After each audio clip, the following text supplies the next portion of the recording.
এদিকে পরিবারের সচ্ছলতা আনতে পড়াশোনার পাশাপাশি ফ্রিল্যান্সিং করে বড় হওয়ার স্বপ্ন দেখতেন মাদারীপুরের বৈষম্য বিরোধী আন্দোলনে নিহত দীপ্ত দে।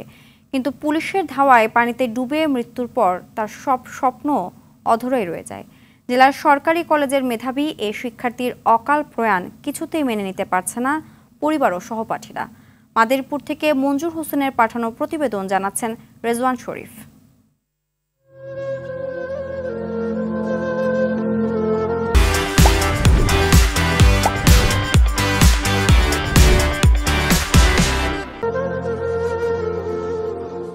মা, আমি 50 লাখ টাকার একটি কাজ পেয়েছি।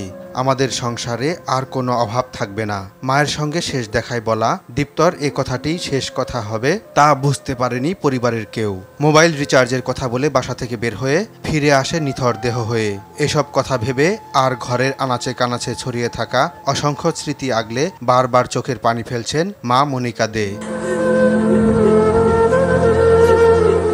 মাদারীপুর সরকারি কলেজের প্রাণীবিদ্যা বিভাগের স্নাতক দ্বিতীয় বর্ষের মেধাবী ছাত্র দীপ্ত দে বৈষম্য বিরোধী আন্দোলনে জেলায় প্রথম প্রাণ দেন।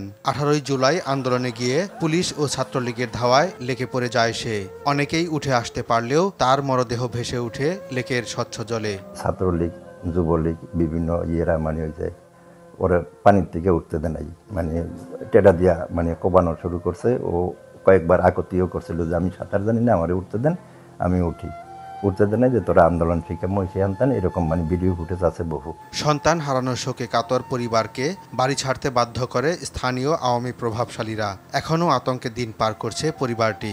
নরম ভদ্র ছিল, ছেলে ছিল, কোনো রাজনীতি করতো না। স্বপ্ন ছিল দুই ভাই ভালোভাবে ভবিষ্যতে উন্নতি করে চাকরি বাকরি করে বাড়ি ঠাড়ি করবো। আমাদের তো এখানে বাড়ি নেই।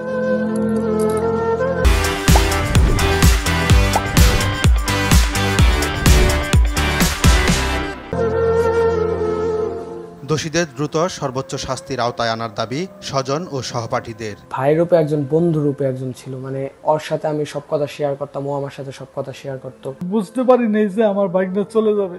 আমি ওখানে গিয়ে বিচ্ছে দীপ্ত কোথায় পাই না। সবাই কয় মেডিকেলে ধরে গেছে, মেডিকেলে ঢুকতে দেয় না, মেডিকেলে দেখতেই দেয় না।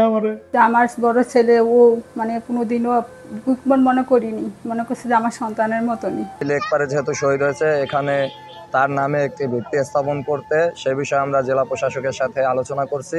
লেকের নামকরণ সহ দীপ্তর স্মৃতি ধরে রাখার দাবিও করলেন তারা।